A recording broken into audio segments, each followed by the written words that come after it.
성경에 보면 특정한 이미지나 단어를 대조해서 전하고자 하는 메시지를 강조하는 경우들을 종종 볼 수가 있습니다. 대표적으로 우리가 잘 알고 있는 표현은요, 의인과 죄인이라는 대조적인 단어가 있죠. 그리고 정결함과 부정함, 또 천국과 지옥, 이렇게 단어가 대조되는 이 내용들을 통해서 우리가 무엇을 바라봐야 하는지, 또 우리가 무엇을 기억해야 하는지를 강조하는 경우들을 많이 찾아볼 수가 있고, 예수님께서도 비유의 말씀을 사용하실 때 대조되는 표현으로 그 메시지를 강조하시는 경우들을 볼 수가 있습니다. 오늘 우리가 읽은 에베소 5장 8절에서부터의 말씀을 보면 사도 바울이 자신이 전하고자 하는 메시지를 강조하고자 사용하는 대조적인 이미지는 바로 어둠과 빛입니다. 특별히 어둠을 세상에 지칭하고 빛을 성도들에 지칭하면서 너희들은 이제 주 안에서 빛이 되었기에 빛의 자녀들처럼 행하라 라는 메시지를 우리가 읽은 본문 말씀인 5장 8절에서 이야기하는 것을 볼 수 있습니다. 우리 5장 8절 말씀 다시 한번 읽어볼까요? 5장 8절입니다. 함께 읽겠습니다. 시작.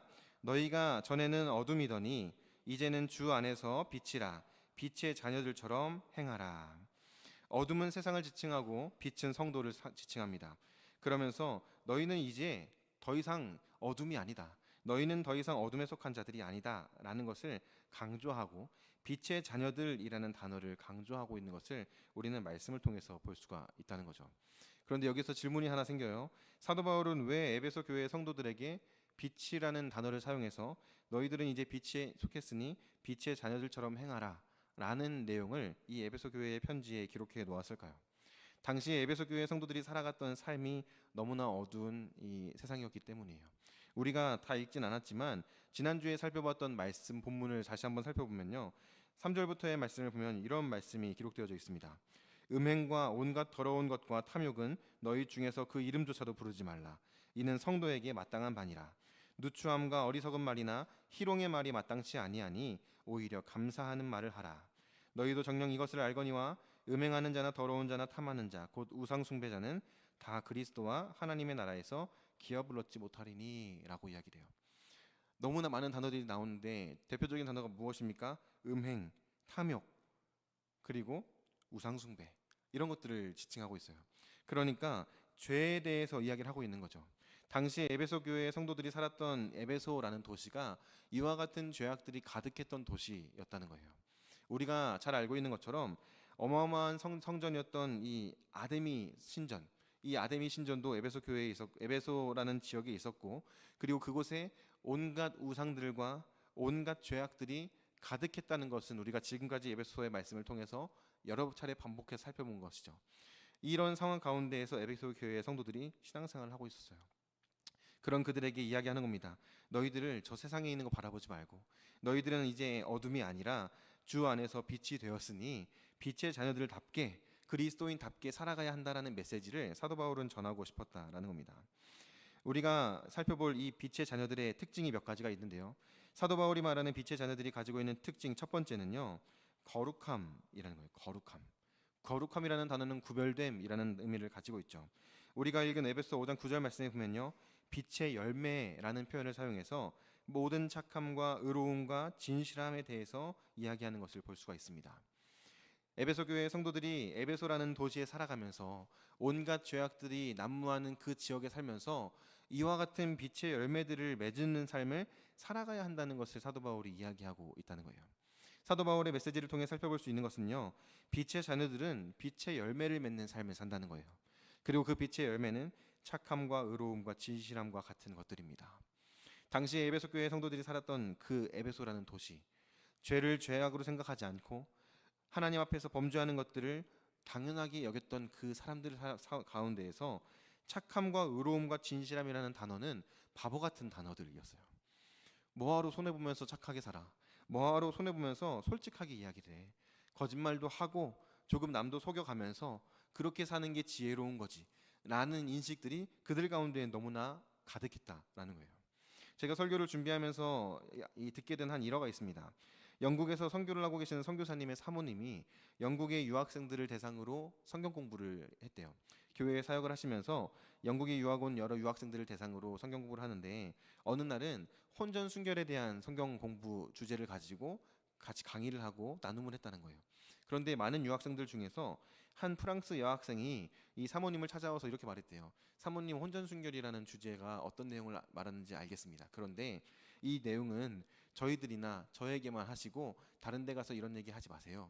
이렇게 이야기를 했다는 거예요. 왜 그런가 하고 살펴보니까 이 청년들이 살아가는 그 영국이라는 나라는 이미 혼전순결이라는 이 개념 자체가 없어졌다는 거예요.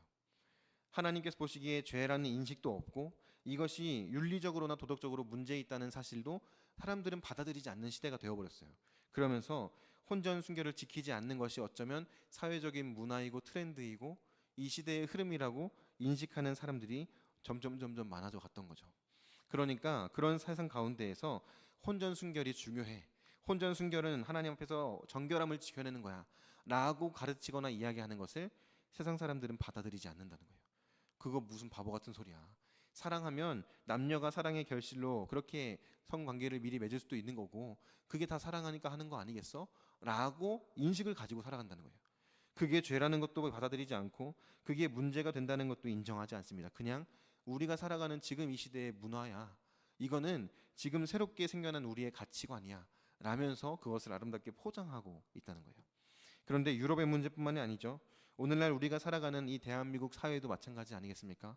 우리가 살아가는 지금 이 시대에 이 음행, 하나님 앞에서 범죄하는 것, 결혼하지 않은 관계에서 성관계를 맺고 서로가 서로를 그렇게 포장하면서 이건 죄 아니야, 이 정도는 괜찮아, 이거는 문화의 흐름일 뿐이야, 이거는 세상이 이렇게 변해가는 것을 따라가는 거니까 잘하고 있는 거야 라고 이야기를 하는 세상을 우리도 살아간다라는 거예요.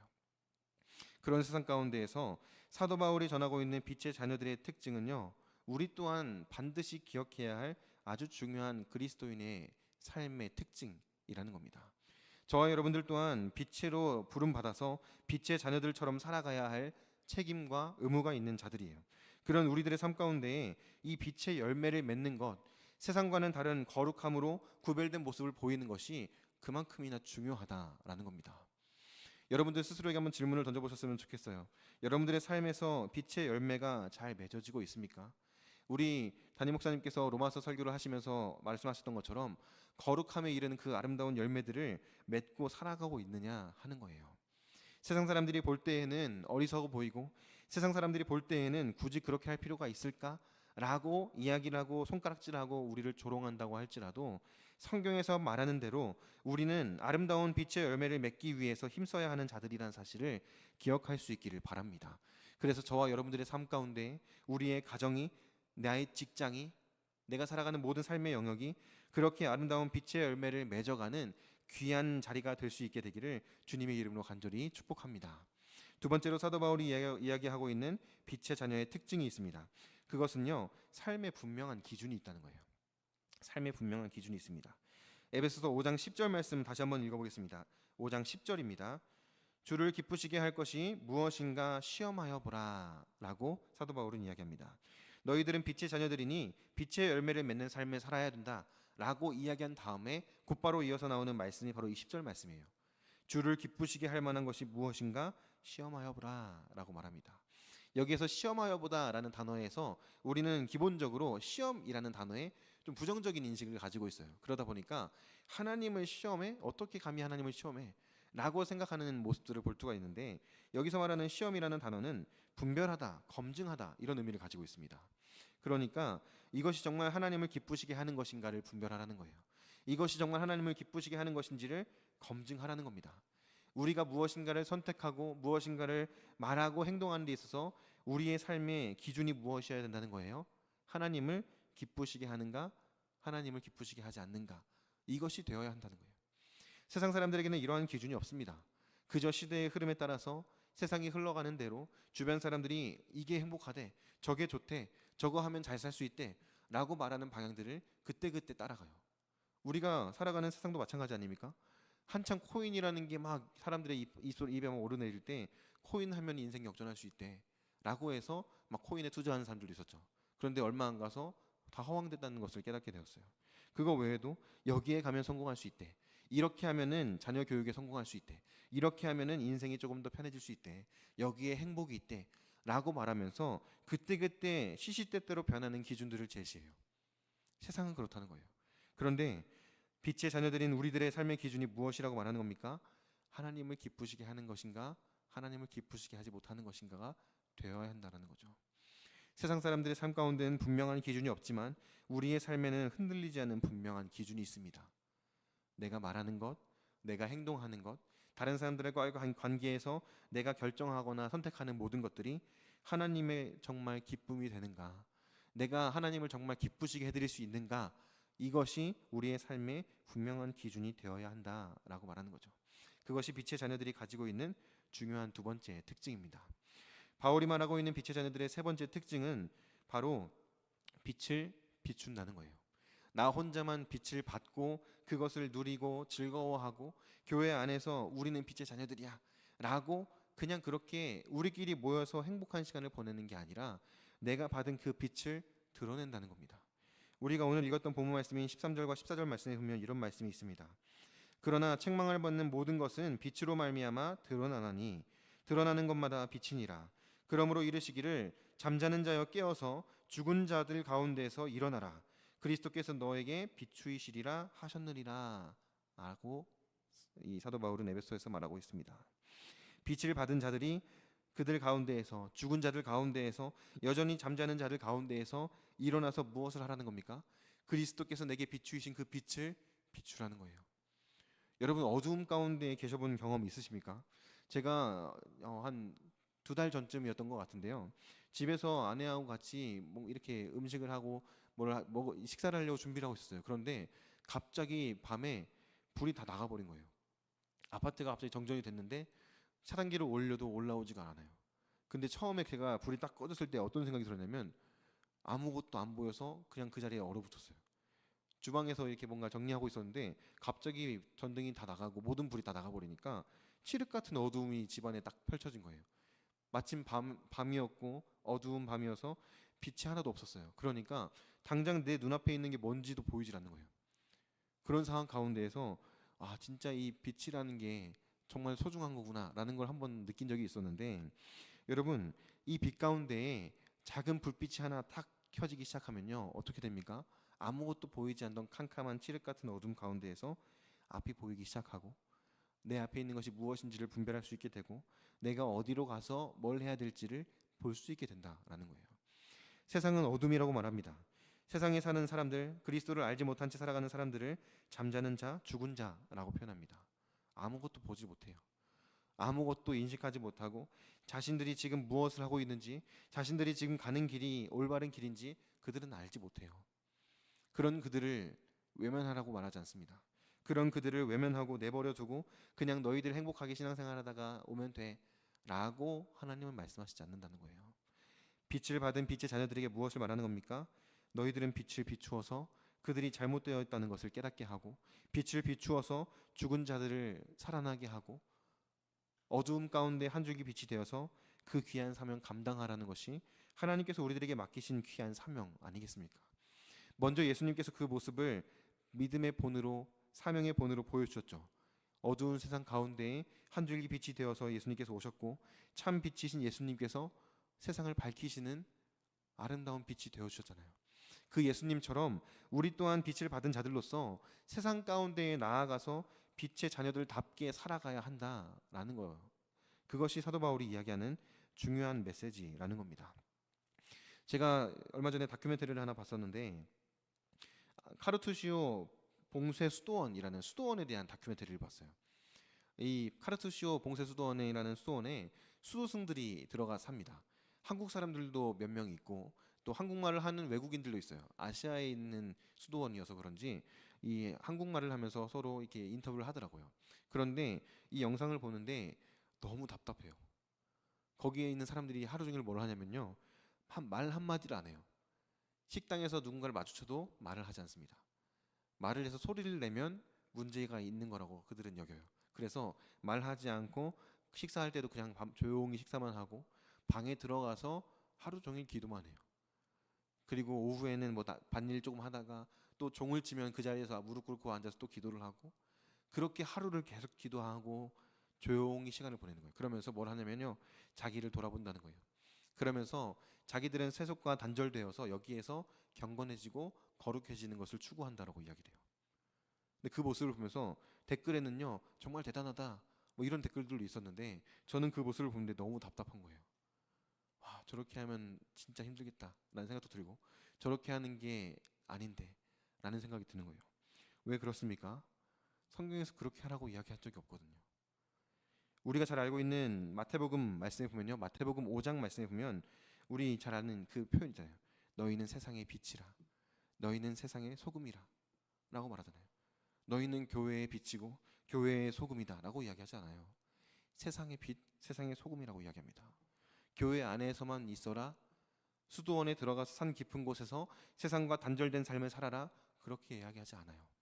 세상 가운데에 나아가서 빛을 비추라고 말하죠. 세상 가운데에 나아가서 흩어져서 소금의 역할을 감당하라고 이야기하는 것이 예수님의 가르침이잖아요. 그런데 그들은 그 가르침과는 정반대의 삶을 살아가요. 그런데 정말 안타까운 것은 오늘날 신앙생활하고 있는 그리스도인 삶 가운데에서 수도원에 들어가지만 않았을 뿐이지 그곳에서 사는 사람들과 똑같이 살아가는 경우들이 너무나 많다는 거예요. 어떻게 살아갑니까? 빛인데 빛을 드러내지 않아요. 너무 소중하니까 나 혼자만 이렇게 감싸고 있어요. 그러면서 나는 정말 행복해. 예수를 믿고 나니까 나는 너무 즐거워. 죄로부터 자유케 되었고 하나님의 사랑을 경험하고 하나님과 날마다 동행할 수 있게 되었어. 스스로 그걸로 만족하면서 살아가요. 내 주변에 있는 이웃들이 죄악 가운데에서 신음하는 것을 보고도 외면합니다. 내 주변에 있는 사람들이 죄악 가운데에서 영원한 지옥을 향해서 끝간데 없이 달려가고 있는데도 그것을 보고도 그냥 어떻게든 되겠지라는 식으로 외면하는 모습을 보인다라는 거예요. 오늘날의 교회들이, 오늘날의 그리스도인들이 그런 모습을 보일 때가 생각보다 많이 있다는 거죠.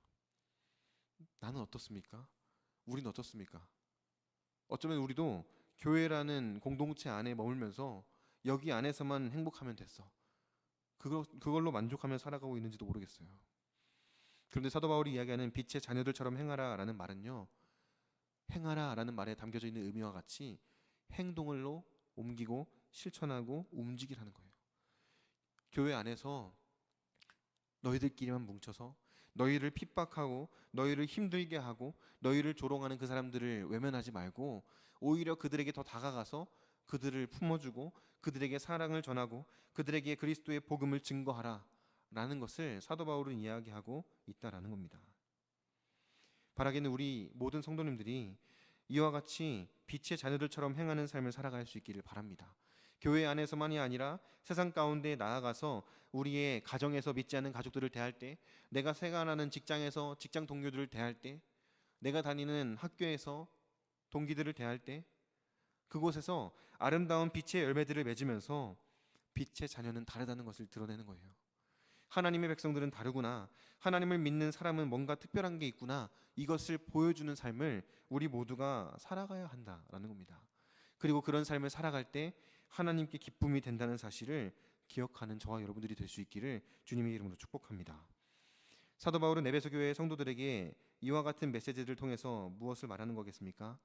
너희가 누구인지를 너희의 삶을 통해서 증명하라는 거예요. 너희들이 빛의 자녀라는 것을 너희들의 삶을 통해서 그 에베소라는 도시에서 증명해내라는 겁니다. 오늘날 우리들에게 이 말씀이 도전하는 바가 마찬가지 아니겠습니까?